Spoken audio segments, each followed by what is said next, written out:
எல்லாருக்கும் வணக்கங்க. விருச்சிக ராசியில் பிறந்தவங்களுக்கு வரக்கூடிய பங்குனி மாதத்தில் ஏற்படக்கூடிய கோச்சார கிரக அமைப்புகள் எந்த மாதிரியான மாற்றங்களை தரப்போகுதுன்றது பற்றி தானுங்க ஆதாரபூர்வமாக இந்த பதிவில் நம்ம பார்க்க போகிறோம். விருச்சிக ராசியில் பிறந்தவங்களுக்கு உண்டான பிராத்தம், மிகப்பெரிய பிராத்தம் என்னன்னா, தொழில் ஸ்தானாதிபதியாக சூரியன் வருவார், லாபஸ்தானாதிபதியாக புதன் வருவார். யாருக்குமே இல்லாத ஒரு பிராத்தம் விருச்சிக ராசியில் பிறந்தவங்களுக்கு உண்டு. தொழில் ஸ்தானாதிபதி சூரியன். நிறைய பதிவில் நான் சொல்லியிருக்கிறேனுங்க. இந்த விருச்சிக ராசியில் பிறந்தவங்க சம்பாதிக்கணும்னு நினைக்கிறத விட சாதிக்கணும்னு நினைக்கிறவங்க நிறைய பேர். வெளியூரில் இருக்கிறவங்க, வெளிநாட்டில் இருக்கிறவங்க, தலைமை பொறுப்பில் இருக்கிறவங்க, 100 பேருக்கு 200 பேருக்கு வேலை கொடுக்கக்கூடிய அந்த நிறுவனத்தார் நிறைய பேர் விருச்சிக ராசியில் பிறந்தவங்க சாதிச்சிருக்காங்க. ஒரு சிலர் சங்கடப்பட்டு இருக்கிறவங்களும் இருக்க தான் செய்கிறீங்க. விருச்சிக ராசியில் பிறந்தவங்களுக்கு வரக்கூடிய பங்குனி மாதத்தில் கோச்சார ரீதியாக வரக்கூடிய கிரக அமைப்புகள் ஒரு சில மாற்றங்களை கொடுக்க போகுதுங்க. உங்களுடைய ராசியாதிபதின்னு சொல்லக்கூடிய செவ்வாய் உங்களுடைய ராசிக்கு 4வது பாவகன் சொல்லக்கூடிய சுபஸ்தானத்துக்கு போயிட்டு உங்கள் ராசிக்கு 10வது பாவகன் சொல்லக்கூடிய தொழில் ஸ்தானத்தை 7வது பார்வையை பார்க்குது. மிகப்பெரிய ஒரு பிரார்த்தம். ஏன்னா தொழில் ஸ்தானாதிபதின்னு சொல்லக்கூடிய கிரகம் சூரியன் நம்ம ராசிக்கு 5வது பாவகத்தில் லாபஸ்தானத்தை பார்க்கிறார். தொழில் ஸ்தானாதிபதி சூரியன் உங்கள் ராசிக்கு 5வது பாவகன் சொல்லக்கூடிய குரு பகவானுடைய ஆதிக்கத்தில் இருந்து லாபஸ்தானம் சொல்லக்கூடிய 11வது பாவகத்தை தொழில் ஸ்தானாதிபதி பார்க்கிறாரு. பிரமாதமான நேரங்க. விருச்சிக ராசியில் பிறந்தவங்களுக்கு நீங்கள் ஆணாக இருந்தாலும் சரி, பெண்ணாக இருந்தாலும் சரி, தொழில் ஸ்தானாதிபதி 5வது பாவகத்திலிருந்து லாபஸ்தானத்தை இந்த மாதம் முழுவதும் பார்ப்பார். பங்குனி மாதம் 30. அதே மாதிரி ஒரு சில நேரத்தில் ஏற்கனவே தொழில் ஸ்தானாதிபதி லாபஸ்தானத்தை பார்க்கிறாருன்னு சொன்னேன். உங்கள் ராசியாதிபதின்னு சொல்லக்கூடிய செவ்வாய் 8வது பார்வையாக லாபஸ்தானத்தை பார்க்கிறாரு. லாபஸ்தானாதிபதியோடு சேர்ந்து இருக்கார். ஏன்னா தனகாரகன் சொல்லக்கூடிய குரு, தனஸ்தானாதிபதின்னு சொல்லக்கூடிய குரு வக்கர நிவர்த்தி பெற்று நம்ம ராசிக்கு 8ல் வக்கரத்தில் இருந்தாருங்க. விருச்சிக ராசியில் பிறந்தவங்களுக்கு போதும் போதுன்ற அளவுக்கு அனுபவத்தை கொடுத்துருக்குது. காசு பணத்தை கொடுத்ததோ இல்லையா, அந்த பிரபஞ்சம் அனுபவத்தை நிறைய கொடுத்துருக்கு. இந்த மாத தொடக்கத்திலேயே குரு வக்கர நிவர்த்தி ஆயிட்டார். அப்போ குரு தனகாரகன், தனஸ்தானாதிபதி, தனஸ்தானத்தை பார்க்கிறாரு.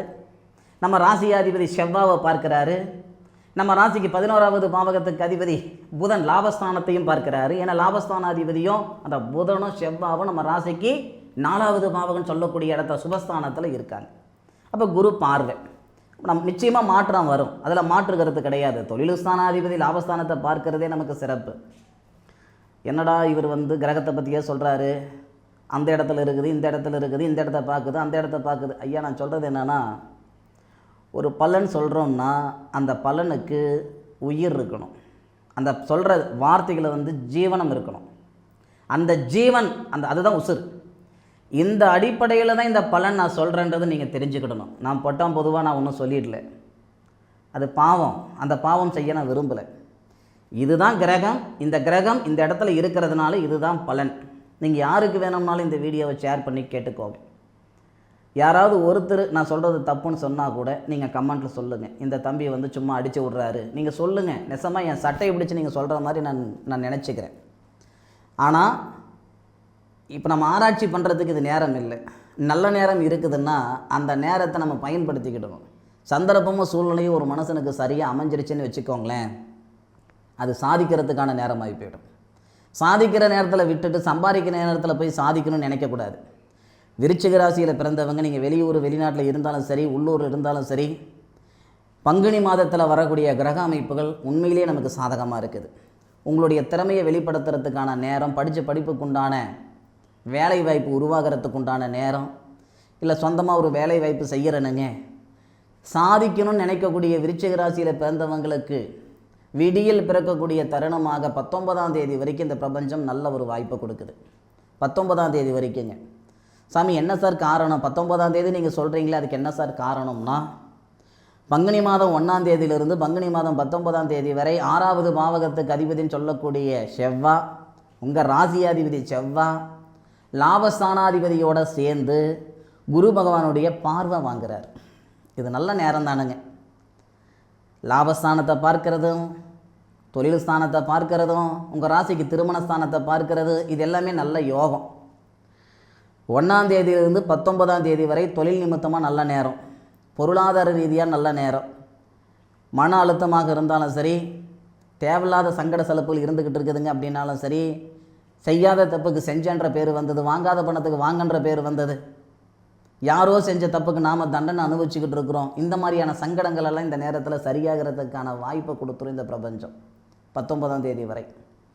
1ஆம் தேதியிலிருந்து 11ஆம் தேதி வரைக்கும் மன வாழ்க்கை நல்லா இருக்கும். பிரிஞ்ச காதலர்கள் ஒன்று சேருவீங்க. கணவன் மனைவிக்குள்ளார நிம்மதி சந்தோஷம் வந்துடும். ஆனால் ஒரு விஷயம் நல்லா புரிஞ்சுக்கோங்க, விருச்சிக ராசியில் பிறந்தவங்க பங்குனி மாதம் 11ஆம் தேதியிலிருந்து 30ஆம் தேதி வரைக்கும் ஆணும் பொண்ணுக்கு கிரக நிலைகள் சரியில்லை. கணவன் மனைவியாக இருந்தால் மிகப்பெரிய கருத்து வேறுபாடு வரும். அந்த கருத்து வேறுபாடுக்கு முக்கியத்துவம் கொடுத்தீங்கன்னா பிரிவினைகள் நிரந்தர பிரிவினையாகி போயிடும். காதலர்களுக்கும் இது பொருந்தும், கணவன் மனைவிக்கும் பொருந்தும். ஒரு ரிலேஷன்ஷிப்பில் நான் இருக்கிறேனுங்க அப்படின்னாலும் அவங்களுக்கும் இது பொருந்தும். நீங்கள் விருச்சிக ராசியில் பிறந்திருக்கிறீங்க, நீங்கள் ஆணாக இருந்தாலும் சரி பெண்ணாக இருந்தாலும் சரி, உங்கள் பார்ட்னர் எந்த ராசியாக இருக்கட்டும், உங்களுடைய கிரக நிலைகள் பேசிடும். திருமண ஸ்தானாதிபதினு சொல்லக்கூடிய கிரகம் சுக்கிரன் 6வது பாவகத்துக்கு 11ஆம் தேதி 6வது பாவகத்துக்கு வந்துடுறார். நம்ம ராசிக்கு 6வது பாவகத்துக்கு, மேஷ ராசிக்கு வந்துடுறார், காலச்சக்கரத்தின் முதல் பாவகத்துக்கு. அப்போ கேதுவுடைய நட்சத்திரத்தில் சுக்கிரன் வருவார். கேதுவுடைய சாரம்னா அசுவனி நட்சத்திரம்னு சொல்லக்கூடிய கேதுவுடைய சாரம். அது நமக்கு உண்மைக்கே கெடுதலை கொடுத்துரும். எந்த மாதிரியான கெடுதல்னா, கணவன் மனைவிக்குள்ளார நிரந்தர பிரிவினை, காதலர்களுக்கிடையிலேயே நிரந்தர பிரிவினை, ஒரு ரிலேஷன்ஷிப்பில் வாழ்ந்துக்கிட்டு இருக்கிறேனுங்கன்னா மிகப்பெரிய ஒரு தொந்தரவு கொடுத்துரும். தயவு செய்து கொஞ்சம் சூதானமாக இருங்க. அதே மாதிரி உங்களுடைய லைஃப் பார்ட்னரை இந்த நேரத்தில் இழந்துடாதீங்க. ஒரு முக்கியமான விஷயம், ரொம்ப சங்கடமான ஒரு விஷயம் என்னன்னா, வார்த்தைக்கு இருக்கக்கூடிய ஒரு பவர், வார்த்தைக்கு இருக்கக்கூடிய ஒரு இது வேறு எதுக்குமே கிடையாதுன்னு சொல்லுவாங்க. வாங்கன்னு சொல்கிறதுக்கும் வாடான்னு சொல்கிறதுக்கும் வித்தியாசம் இருக்குது. விருச்சிக ராசியில் நீங்கள் பிறந்திருக்கிறீங்க, நீங்கள் ஆணாக இருந்தாலும் சரி பெண்ணாக இருந்தாலும் சரி, 11ஆம் தேதிக்கு மேற்கொண்டு உங்களுடைய லைஃப் பார்ட்னர் கொஞ்சம் உங்களுடைய வார்த்தைகள் காயப்படுத்திச்சு அப்படின்னா நிச்சயமாக சொல்கிறேன், தவறான முடிவுகளுக்கு அவங்க போகிறதுக்கு வாய்ப்புண்டு. இந்த பிரபஞ்சத்தை விட்டு போகிறவங்க, அதாவது உயிரை மாற்றிக்கணும், அதாவது இது பண்ணிக்கணும்னு நினைக்கிறவங்க, தற்கொலை பண்ணிக்கணும்னு நினைக்கிறவங்க, ஒரே ஒரு தப்பாக எடுத்துக்கிடாதீங்க, ஒரு செகண்டு தான், ஒரே ஒரு செகண்டு தான் அவங்களுடைய எண்ணம் புத்தி சிந்தனை சரியாக இருந்ததுன்னா அந்த முடிவுக்கு அவங்க போக மாட்டாங்க. விருச்சிக ராசியில் பிறந்தவங்களுடைய வார்த்தைகள் இந்த நேரத்தில் கொஞ்சம் மாறுதல் ஏற்படும். இதனால் உங்கள் லைஃப் பார்ட்னரை பாதிக்கும். அவங்க ஏதாவது ஒரு சிக்கல் இந்த நேரத்தில் செஞ்சுக்கிறதுக்கு 100% வாய்ப்பு இருக்குது. சத்தியமாக சொல்கிறேன், இந்த கிரகம் 6வது பாவகத்தில் சுக்கிரன் கேதுவுடைய சாரம் வாங்கிறது. அந்த கேது நம்ம ராசிக்கு 10வது பாவகத்தில் இருக்கிறது. 10வது பாவகத்துக்கு அதிபதி 10வது பாவகத்தில் இருக்கிற கேதுக்கு 8ல் இருக்கிறது. இதெல்லாம் நமக்கு நல்லது கிடையாது சாமி. காசு பணம் போனால் சம்பாரிச்சிக்கலாம், உறவு போனால் வராது, உசுறு போனால் வராது. விருச்சிக ராசிக்காரங்களுக்கு ஒன்றும் ஆகாது, சத்தியமாக ஒன்றும் ஆகாது. விருச்சிக ராசிக்காரங்களுடைய உறவு, உண்மையான ஒரு உறவு இழந்துருவீங்க. அது நிரந்தரமாக இழக்கிறதும் தற்காலிகமாக இழக்கிறதும் நீங்கள் நடந்துக்கிறதுல தான் இருக்குது. தயவு செய்து முன்னெச்சரிக்கையாக இருக்கிறது நல்லது, முன் யோசனையாக இருக்கிறது நல்லது. என்ன அவங்க சொன்னாலும் சரி, உங்கள் கணவராக இருந்தாலும் சரிங்க, அல்லது உங்களுடைய மனைவியாக இருந்தாலும் சரி, உங்களுடைய காதலியாக இருந்தாலும் சரி, இல்லை ஒரு ரிலேஷன்ஷிப்பில் இருக்கிறவங்களா இருந்தாலும் சரி, அவங்க 10 வார்த்தை பேசுகிறாங்கன்னா நீங்கள் 2 வார்த்தை பேசுங்க. இல்லை அவங்க பேசுகிறதெல்லாம் காதில் வாங்கிக்கோங்க. அதை நீங்கள் செயல்படுத்தவே வேண்டாம், காதில் வாங்கிக்கோங்க. உங்களுடைய வார்த்தைகள் அவங்கள சங்கடப்படுத்தாத மாதிரி நடந்துக்கோங்க. 11ஆம் தேதியிலிருந்து 30ஆம் தேதி வரைக்கும் சரியில்லை, பார்த்துக்கோங்க. முதல் முறையாக நம்ம யூடியூப் சேனலில் இந்த ஒரு வார்த்தை ஒரு ராசிக்கு நான் சொல்லியிருக்கிறேன்னா இதுதான் முதல் இந்த மாதிரியான ஒரு கருத்து. ரொம்ப ஆராய்ஞ்சு இந்த பலன் நான் உங்களுக்கு கொடுக்குறேன்.